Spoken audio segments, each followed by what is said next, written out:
O M Prauan. Prauan tem dois significados. Prauan é um pássaro, aquele pássaro que chama anu, né? Um Anu. pássaro, aquele Uhum. pássaro anu. Prauan também tem uma abelha que se chama Prauan também. Mas olha, nós estamos muito felizes de você também estar conosco. E a gente está aqui para contar um pouco da minha história, do meu povo, né? Disso a gente queria ouvir você falar aí da sua vida, falar da sua Ah, etnia, tá. tá? Eu sou do povo Oromô, né? E o meu povo é daqui da região de Guajará-Mirim, numa aldeia chamada Ribeirão. E o primeiro contato foi em 61, né? Com o meu povo, né? E foi, assim, bastante sofrimento, né? Do meu povo, que tivemos, os meus pais tiveram os parentes, né? Da etnia Oromô, Roramchien, sofreram bastante, né, com invasão na época dos seringalistas. E eu sou de umas pessoas sobreviventes, né? Quando meus primeiro contato foram os últimos que saíram, que aceitaram o contato, foram meus pais. Eles não quiseram aceitar, né? Mas vieram primeiro os parentes, né? E depois eles voltaram, convidando meu pai para voltar, para vir, né? Para aceitar o contato. Os parentes falavam para meus pais que os não índios tratavam bem a gente, as coisas todas, né? E meus pais sempre negou, né? Eles achavam melhor ficar na aldeia, sem contato, sem aceitar o contato. Mas, enfim, no final eles aceitaram, né? Com muita conversa de outros parentes que já tiveram contato, né? Com os não índios. E eu era, eu nasci na verdade, eu nasci na Maloca, né, vamos dizer assim, na terra original. E os meus pais vieram de lá, talvez eu não tinha nem um ano ainda, quando meus pais aceitaram o contato. Aí, aí viemos, os pais vieram, né, pelo Ribeirão. Chegando no Ribeirão, tinha bastante, os parentes todos doentes, né, na época tinha sarampo, né, e que esse sarampo, essa doença matou muitos parentes, muito, muito mesmo.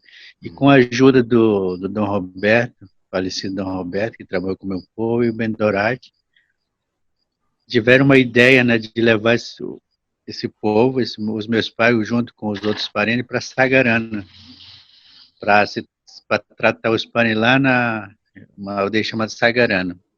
Na época não era nem uma aldeia, era a terra da diocese na época, que fica 375 quilômetros do rio Guaporé, Guamamoré, 40 horas de barco. Isso, o pai e o pessoal seguiram de barco, né? Junto com o Dom Roberto.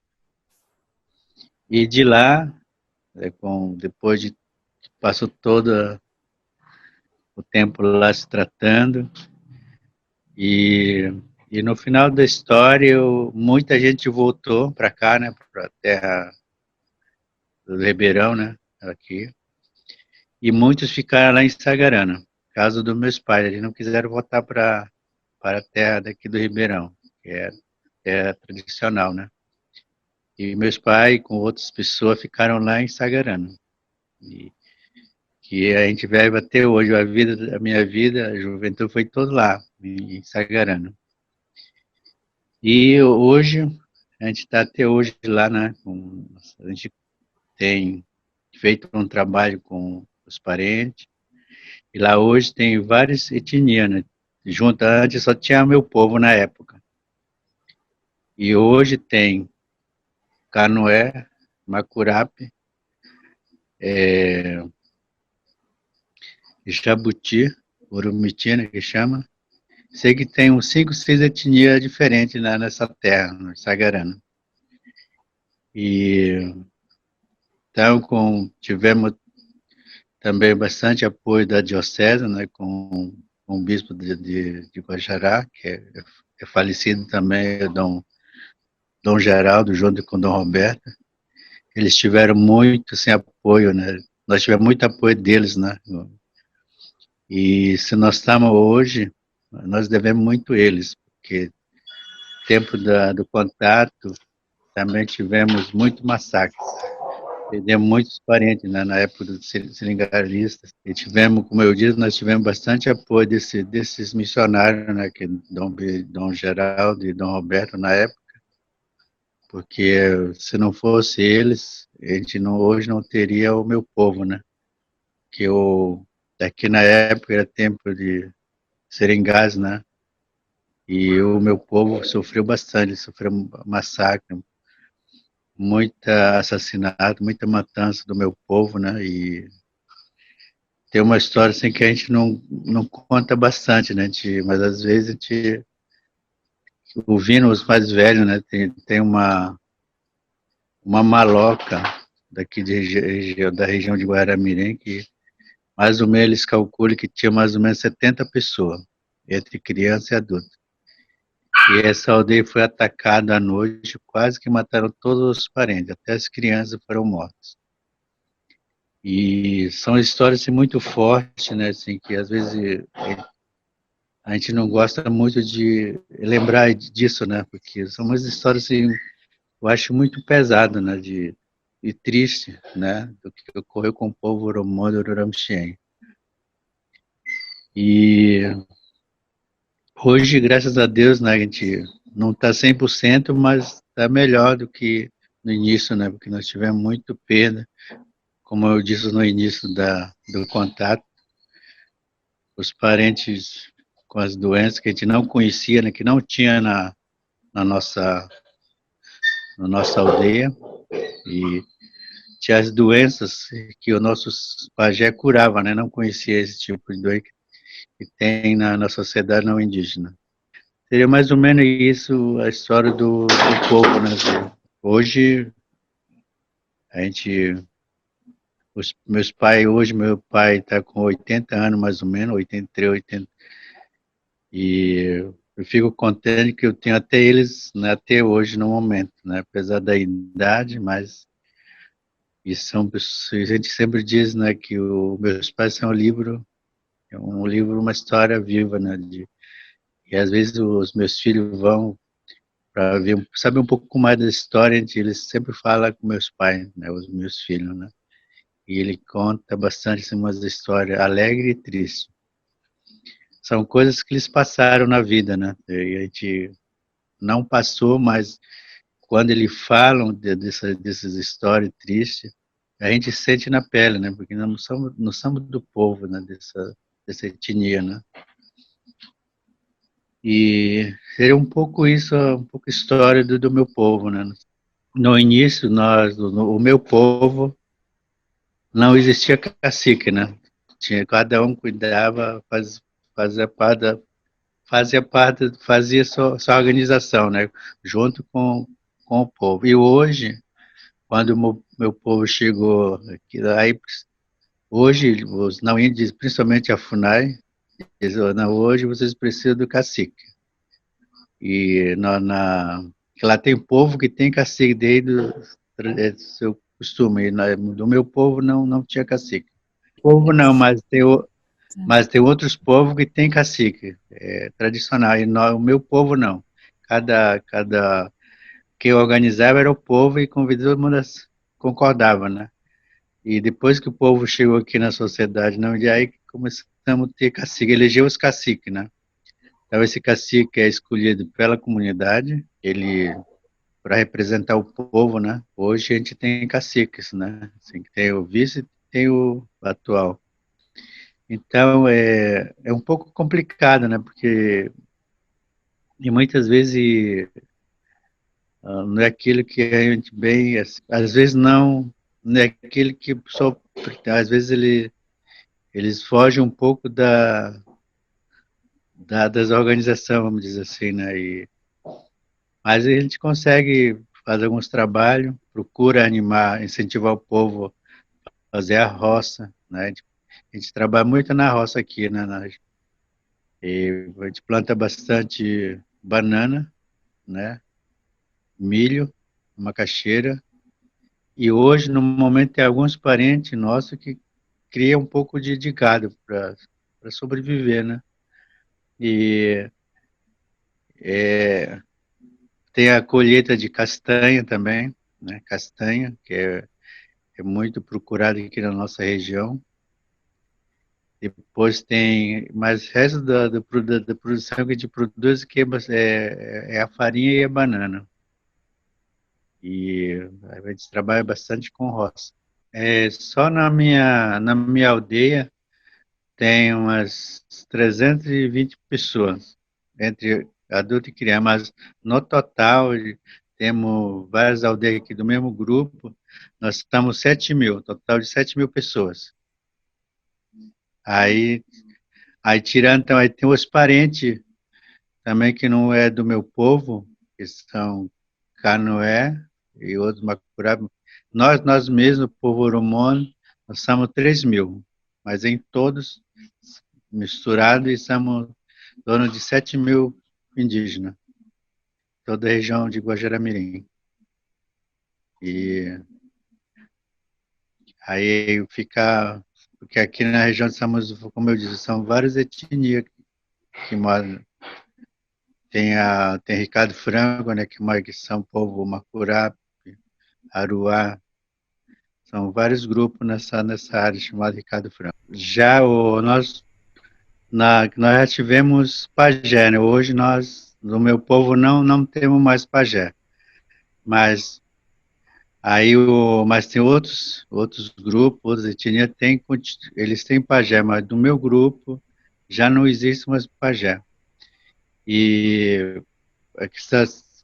e muitos viraram evangélicos. Aí nós perdimos muito também essa questão, né? E a maior parte do povo, dos mais velhos, o povo Ari, viraram evangélicos. O evangelho dominou muito também essa região. Aí nós perdimos muito, né, da questão dos nossos pajé. E a questão da medicina tradicional, a gente continua, né, buscando para que a gente não perda os nossos medicamentos tradicionais, né, que a gente usa bastante. E tem muitos, assim, o nome talvez, não sei mais, muitas plantas, a gente conhece o nome pela língua, né? Em português a gente não sabe muito o nome das plantas, mas na língua a gente conhece bastante, o povo, quer dizer, os mais velhos, né? E a gente não tem pajé, mas cada um conhece as plantas tradicionais. A gente usa bastante. E você vê que essa pandemia que Deus, o meu povo, não vieram para a cidade, eles usaram bastante remédio caseiro. E ajudou bastante. Eu tenho um amigo médico que diz assim, que ele ficou surpreso, porque muita gente, perdimos 4 pessoas nessa pandemia. 4 pessoas. E em quatro outros estados, a gente ficou sabendo, a gente acompanha um pouco, né, que muita gente morreram, né, em outros estados, outros parentes. Aqui nessa nossa região, nós pedimos 4 pessoas.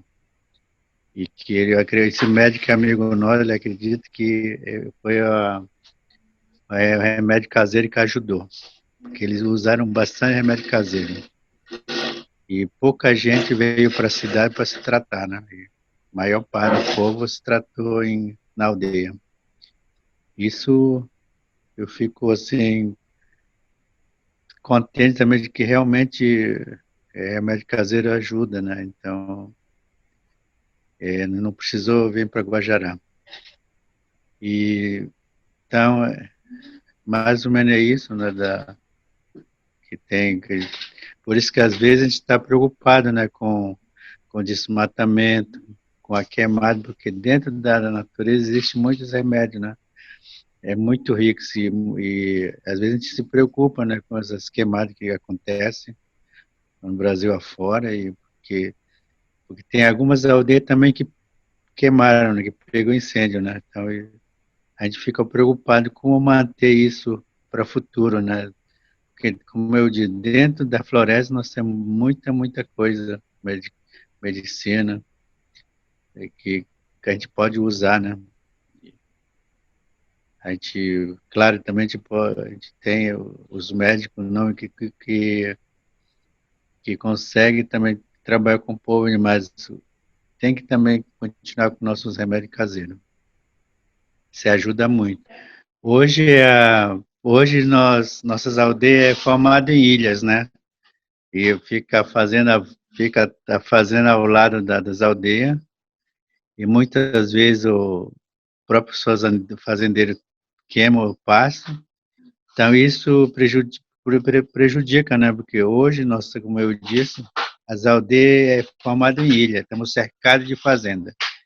E a floresta, para nós, porque é aquela natureza que nunca foi derrubado, né? E que tem lá dentro tem tudo, né? É uma floresta nativa, tudo que você entra numa floresta que nunca foi derrubada, lá você vê a diferença das árvores, muitos animais dentro dessa floresta, e seria isso uma floresta sem a queimada, mata pura, né, vamos dizer assim. Então, hoje a gente vê muito pouco isso, né? Se não, algumas vê onde tem natureza ainda nas áreas indígenas. E se a gente não cuidar também, nós vamos ficar sem a natureza, né? Então, isso preocupa muito. Como eu disse, que com o avanço dessas queimadas, a gente está preocupado, porque a gente não consegue.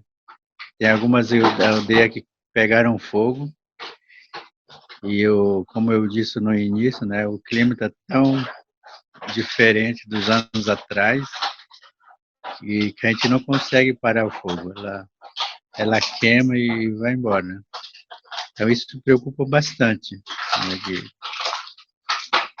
aí, quem sofre com isso é os animais, né? E o clima está tão o calor, que, né, cada ano aumenta. Aqui na nossa região, esse ano está muito quente e nós estamos finalizando o mês de outubro, pouca chuva nessa região de Guajará, em Rondônia. Então isso também tem preocupado nossos parentes, porque a gente percebe, né, que cada ano muda. Cada ano parece que a seca está mais forte, mais calor. Então, isso nos deixa bastante preocupado também, que é preocupante. Que hoje nós temos a juventude, né? Hoje estão totalmente, tem mentalidade diferente dos nossos velhos, né? Hoje eles vêm muito para a cidade e às vezes a gente preocupa muito com isso também, né? Porque a juventude hoje tá assim, mudou bastante. E muitos jovens não não querem mais trabalhar na roça, né? Muitas vezes vêm para a cidade e poucos, né, têm trabalhado com a roça. Mas a maioria deles, eles vêm muito para a cidade para estudar e muitas vezes alguns alguns conseguem, né, estudar, muitos não conseguem. Aí volta para a aldeia e muitas vezes volta com a mentalidade diferente leva às vezes com a ideia da cidade para a aldeia. Aí é um pouco complicado, porque aí aparecem os problemas que uns anos que nós não temos, mas isso que vai daqui para as aldeias, né? Os jovens. Então isso a gente tem enfrentado bastante, né? E muitas vezes os nossos velhos, os mais velhos não conseguem controlar essa questão. Aí a gente fica preocupado com isso, né? Para o futuro, como vai ser, né? Mas tem algumas aldeias que começam a trabalhar para ver se consegue ajudar esse jovem. Mas muitas vezes a gente não consegue. É um pouco complicado. O que salva a gente é a língua, né? Mas tem algum grupo de jovens que querem resgatar, né? Principalmente na aldeia, na minha aldeia, temos um jovem que os professores começaram a trabalhar. E isso a gente percebeu assim que eles conseguiram fazer um trabalho muito bom. Hoje, tem algum jovem que começa a interessar no nosso costume, né? Que nem na minha família tem uma filha que trabalhou muito com meu pai, né? E a filha mais velha. Quando ela saiu da aldeia para estudar, ela tinha 14 anos. E ela não sabia dos costumes, dos cantos, né? E quando ela acabou os estudos, ela participou de alguns encontros fora do nosso município. Ela viu alguns parentes de outra etnia, né? E cantando, vendo, ela percebeu que esse pessoal, esses outros parentes de outros municípios, que realmente ela achou muito interessante. Aí ela interessou bastante de trabalhar com meus pais, né? E hoje ela aprendeu os cantos, algumas histórias. Ela trabalha na nossa aldeia como professora. Ela trabalhou muito com os meninos lá da nossa aldeia. E ela conseguiu, né, fazer um trabalho e hoje, algumas vezes, tem algumas festas, alguma apresentação fora da aldeia que, de vez em quando, a gente chama esses grupos, né, para cantar, para fazer, mostrar um pouco a nossa tradição, né, as festas. E mais tem outras aldeias que não conseguem, né, eu não sei se é por causa do evangélico, mas a maioria, ainda o jovem ainda não sei se tem vergonha da sua própria língua, do seu própria história, né? Mas tem alguns lugares que os professores indígenas, os parentes indígenas, começam a trabalhar, né, para resgatar porque é coisa nossa, né? Não pode perder. E a minha filha conseguiu fazer esse trabalho. Eu acredito também se outros parentes, professores, for trabalhar, eu acho que eles conseguem, porque mas o que salva o meu povo é a língua. A gente fala muito na língua, né? Eu tenho 5 filhos, 4 meninas e um menino. Todos eles falam a língua minha. Eu fiz questão de eles aprender, né? De falar. Então eles conseguem falar a minha língua, os 5 filhos. E são 5, né? E todos os 5 têm um nome indígena. Né? A mais velha chama Iape, e o segundo é Uruau, terceiro é To, quarto é Kimoi e a última é Uem. Chama Érica em português. Então, todos foram batizados na língua do meu povo. Então, isso é importante, né, para nós, né? Mas o que nós pedimos muito também, de alguns parentes, de algum município, tem muitos nomes não índios, né? É isso, companheiro. Então, mas alguns professores estão trabalhando para resgatar a nossa história. E a gente sempre está apoiando, né, de alguns companheiros. Eu mesmo não, assim, sempre brinco com meus irmãos, né? Eu acho que cada povo tem seu dom, né? Cada pessoa, né? Eu nasci, agora eu não sei, assim, eu não sei cantar. A minha voz é muito ruim, vamos dizer assim, mas eu tenho 4 irmãos que cantam, né? Então eu sempre brinco com alguns companheiros, porque nem todas as pessoas nascem cantoras, né? Eu vejo muito na sociedade não indígena, tem alguns cantores e tem uns que não conseguem cantar, né? Eu sou um pouco assim, eu não, mas eu gosto de ouvir, eu gosto de acompanhar e não só agora, como eu disse, né? Que tem uma filha, né? Que é a mais velha que eu disse a Iá, porque ela consegue cantar bem, né? Ela tem, eu acho que nasceu para isso, tem o dom, né, para isso. E ela aprende com muita facilidade os cantos, a história. Não só ela, outros filhos também. E eu acho que cada pessoa tem o seu dom, né? Eu sou mais assim de trabalhar na roça, mexer com terra, né? Eu tenho muito essa facilidade de trabalhar na terra. Aí, mas eu gosto de acompanhar, né? Ouvir os cantos. Eu gosto bastante. Mas cantar eu não sei cantar.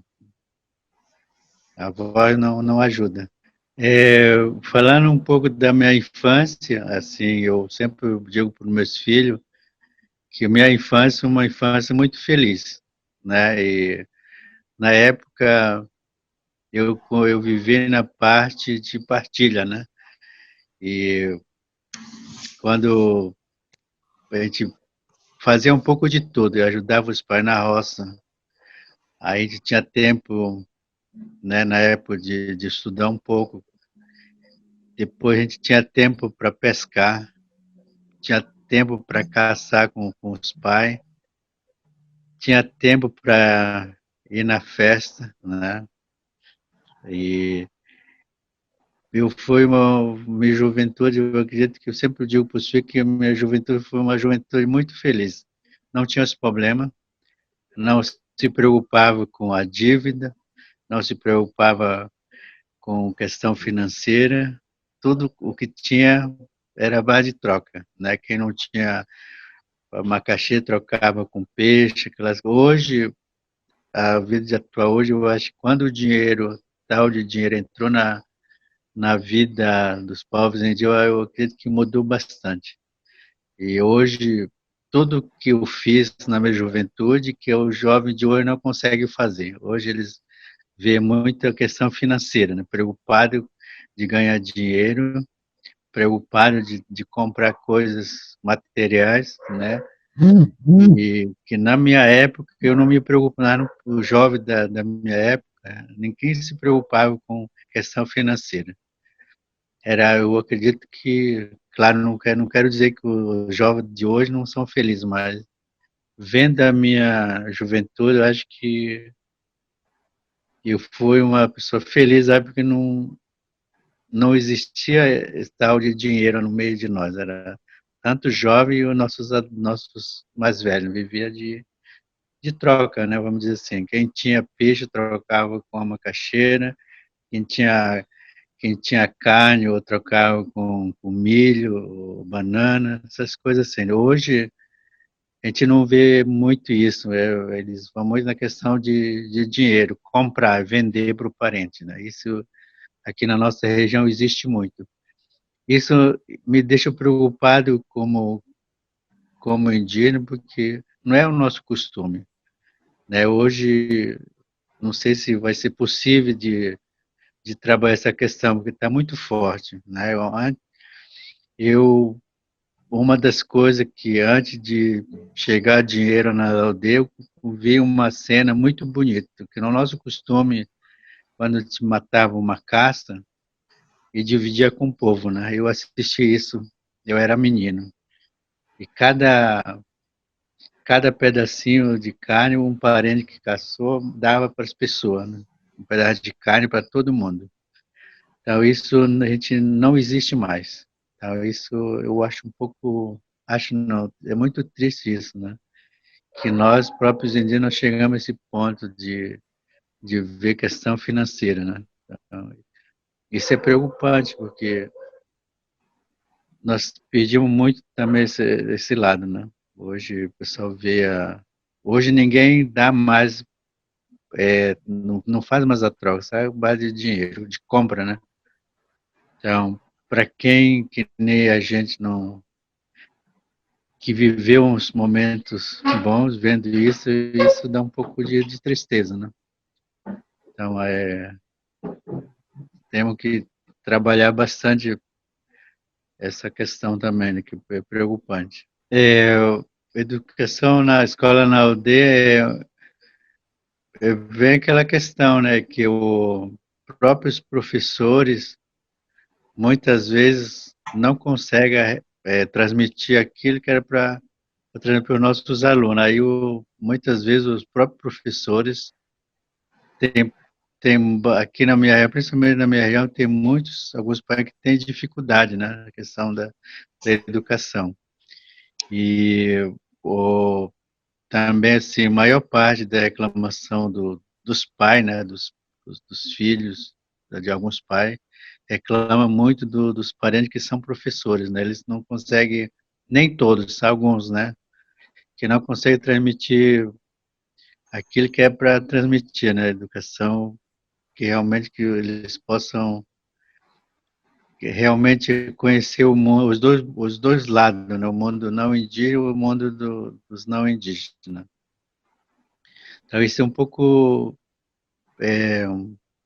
difícil assim para nós, porque eu vejo assim que tem muitos também, alguns professores que conseguem, eles estão tentando resgatar a nossa cultura, né? Que também alguns trabalham na questão da língua, uns até conseguem, né? Mas a maioria de alguns professores, né, eles não conseguem muito assim, de repassar aquilo que era para que alguns parentes, alguns meninos não conseguem ler, né, escrever. Tem crianças de 5, 6 anos que eles não conseguem, por causa os parentes acham que é por causa dos professores, né, de alguns professores indígenas. E aí isso nos preocupa muito também. Essas 4 pessoas que você falou que morreram lá na aldeia, vocês conseguiram fazer ritual para enterrá-las ou não? Não, porque tem toda a regra de que não é nossa, né? Esses 4 parentes são 2 da aldeia e 2 do povo da cidade, que morrem, os parentes que moram na cidade, que são, morreu um migueleno, não, um Puruburá e Sacarabiara, e morreu 2 na aldeia daqui subindo no Rio Guaporé. A gente não conseguiu fazer ritual, porque a empresa, a própria Casai, não deixou, vamos dizer, não permitia que nós fizéssemos ritual, né? Porque é uma doença que é muito perigosa, ela transmitia, essas coisas assim. Então, a gente não conseguiu fazer ritual. E o que deixou o que nós deixou bastante triste, porque essas 4 pessoas que faleceram, o corpo não foi para a aldeia deles, né? Ficaram numa aldeia perto aqui da área terrestre. Isso foi muito difícil para os familiares, né? Então, as 4 pessoas são enterradas numa aldeia diferente. Então, isso é um pouco difícil principalmente para a família, né? E para nós, como indígenas, também a gente sentiu muito isso, porque nós, no nosso costume, sempre tivemos nosso ritual, né? De estar com o nosso falecido, né? Tem todo o processo, e essas pessoas que morreram, a gente não conseguiu, os pais não conseguiram fazer ritual. Eles são enterrados em outra área diferente. Longe, a primeira pessoa que faleceu da aldeia dá umas 3, 6, 7 horas de viagem de barco. Então, para a família foi muito difícil, muito difícil. E eu espero que não repita, né? Porque a gente quer, os anos convivendo com o povo, sempre tivemos nosso ritual com nossos falecidos, né? Eu vejo que eu acho que é a primeira vez que nossos parentes são enterrados longe da própria aldeia deles, né? Eu acho que é a primeira vez na história do povo. E é triste, né? Eu não só com nós, mas também aconteceu muito com os não índios, né? Não consegui nem ver lá seu parente querido, amigo, né? E com nós aconteceu também isso. E é triste. Para o povo Oromon, o que acontece depois que a pessoa morre?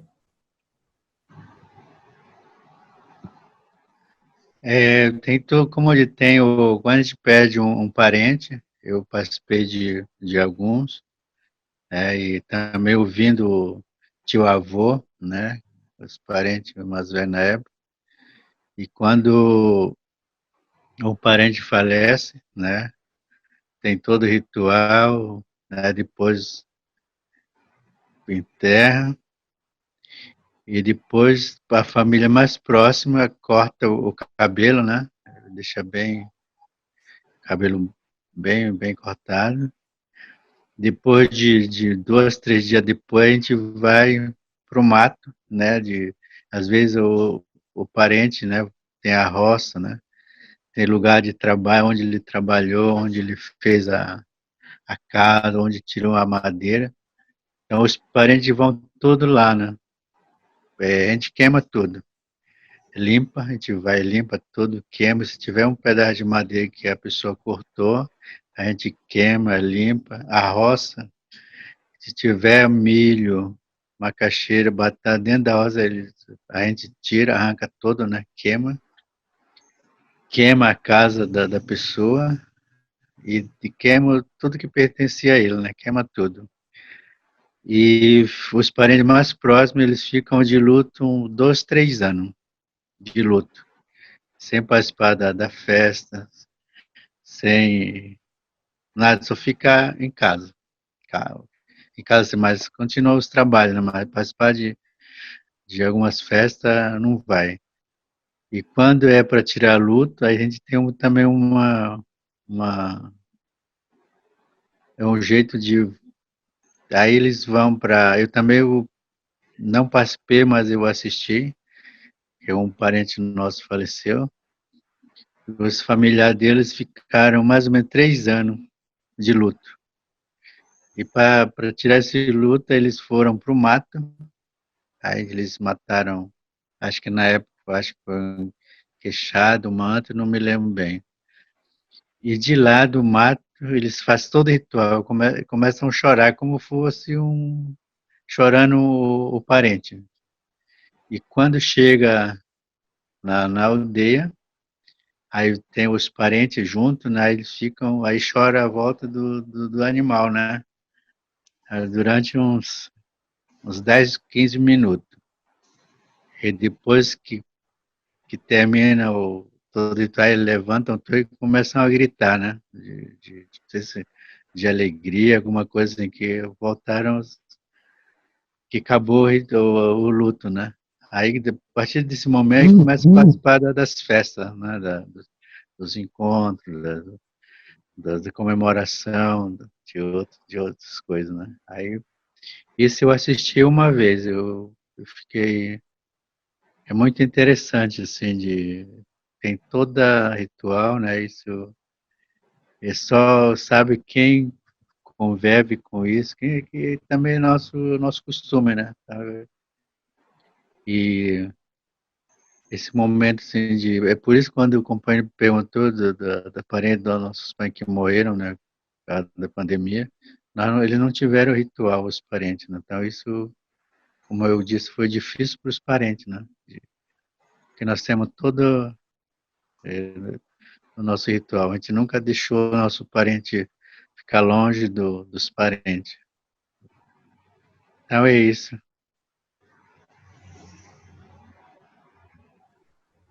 Durante esse tempo de luto, né, que de 2, 3 anos,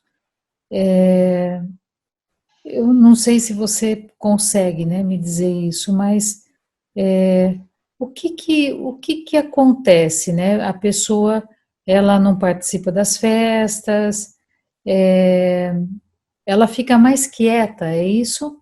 É isso, é? Ela fica mais quieta? É isso.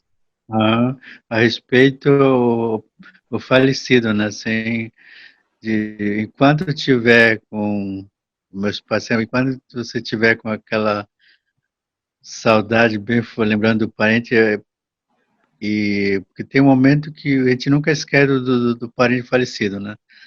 Até você vê, faz quase 36 anos meu avô faleceu e até hoje a minha mãe chora, porque ela não fez o ritual daquele de tirar o luto, né? Ela não fez. Então até hoje, se falar do meu avô, minha mãe chora, até hoje. Porque ela não quis, né, de fazer o ritual para tirar o luto. Então é difícil. Aí a gente fica assim como posso dizer que a consideração à pessoa, né? Que é a pessoa querida, né? A gente respeita muito essa questão. É o próprio, os parentes mais próximos, Que decide. a família que decide. A comunidade não tem nada a ver. É, Mas a comunidade toda, eles vêm, né? Fazem também o ritual, mas o luto mesmo é da família próxima. hum, Filho, pai, neto, né? Mas a comunidade não é. tem nada a ver, só a família próxima.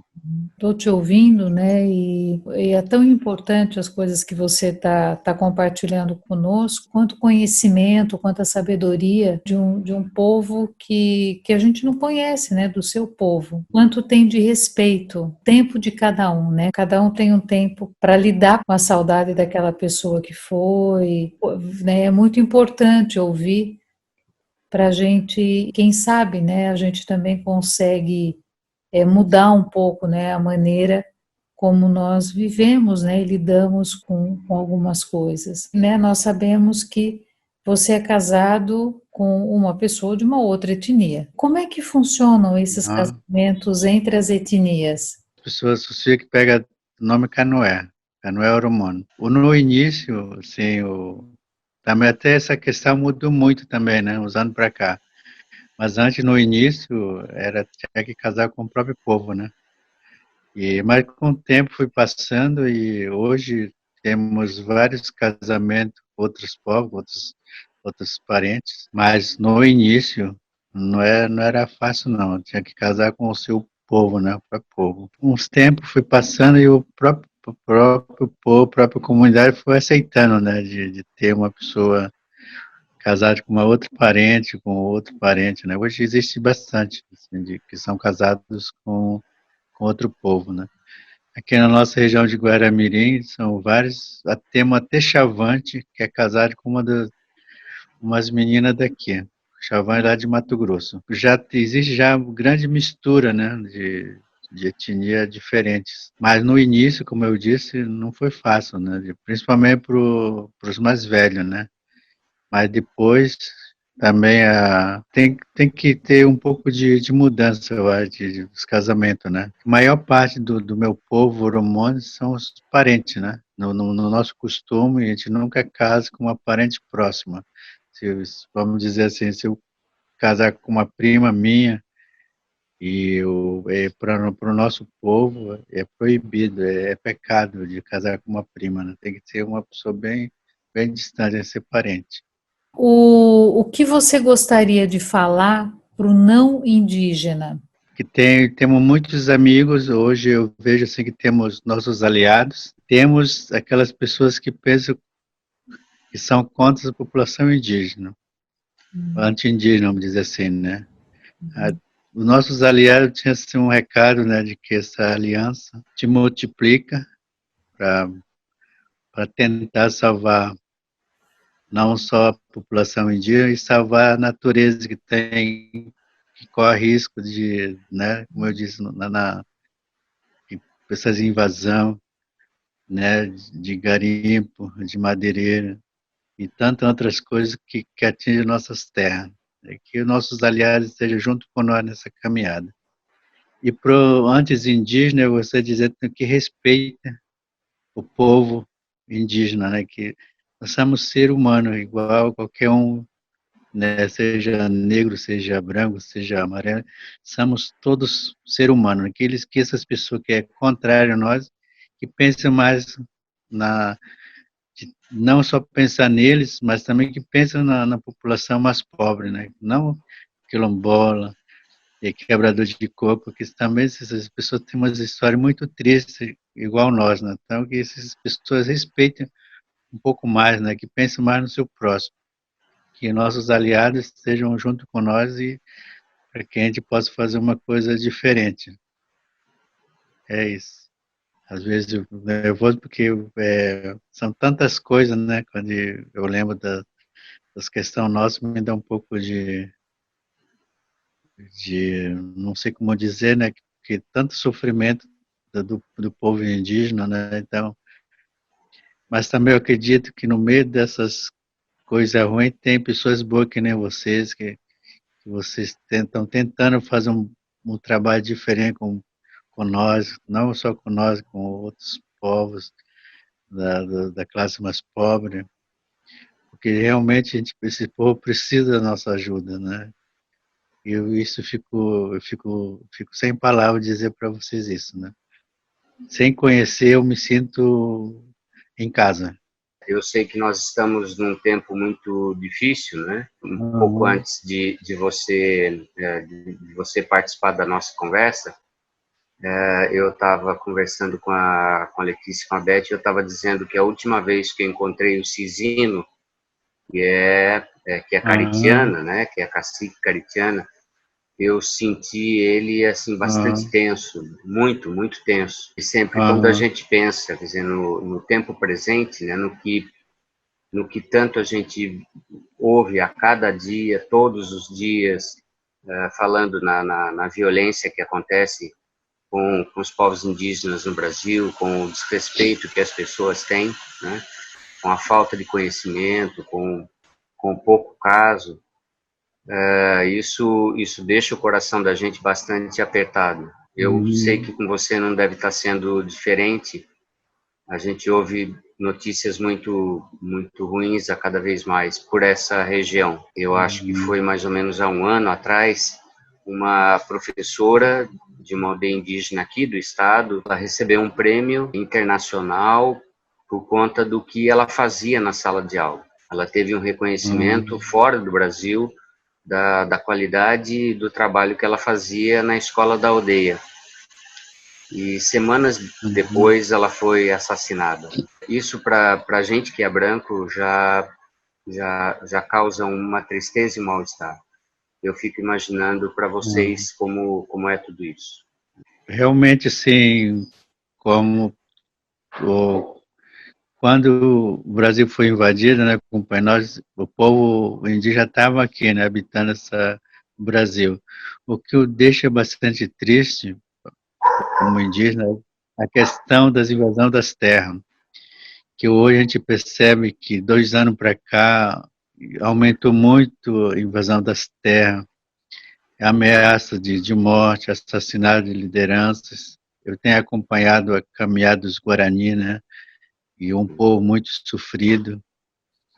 Então, isso preocupa bastante como indígena, por isso quando eu digo que com toda violência, com toda a maldade dos grandes empresários de agronegócio, mas no meio de tudo isso tem pessoas boas, que nem vocês, e milhões e milhares de pessoas bons, né, que tenta fazer um trabalho diferente com os povos indígenas, com os ribeirinhos, com os negros, né, isso. Eu sei que não é fácil, porque nós perdemos muitos também, os nossos aliados, aqueles que abraçam a causa, que nem o CIMI, quantas pessoas são ameaçadas de morte, principalmente lá em Mato Grosso. Eu conheço alguns missionários que moram lá, e eles tiveram que sair de lá, do estado, para se esconder em outro estado para não morrer, né? Então eu vejo assim que eu sempre acredito que um dia isso nós vamos vencer, junto com vocês, e com outros aliados, porque a situação que está hoje, que o Brasil está hoje, não dá para continuar, principalmente com os povos indígenas, nós, né, que isso nos deixa bastante preocupados, porque terra é sagrado para nós, né, terra é a mãe, como diz alguns parentes, né? Então, dentro dessa floresta nós temos tudo, nós temos nosso medicamento, nós temos nosso mercado, nós temos nossa, como diz o Raoni, nós temos nossa poupança. Então, nós temos tudo isso, que na verdade o governo não quer reconhecer isso. Ele está tentando tirar tudo isso de nós. Mas, mas com a força de Deus, com vocês juntos, eu acho que nós vamos fazer um trabalho diferente, né? Que a gente possa viver melhor, com tranquilidade. Porque no momento agora não está fácil de ser indígena no Brasil. Como eu disse no início, falando da história nossa, a gente se sente um pouco, né, comovido, porque tantas histórias tristes, né, e para falar assim, Assim, não é fácil, não só para mim, mas eu acho que para qualquer indígena, né, de falar do seu povo, de um pouco do sofrimento, né, de essas coisas, né, mas me senti em casa.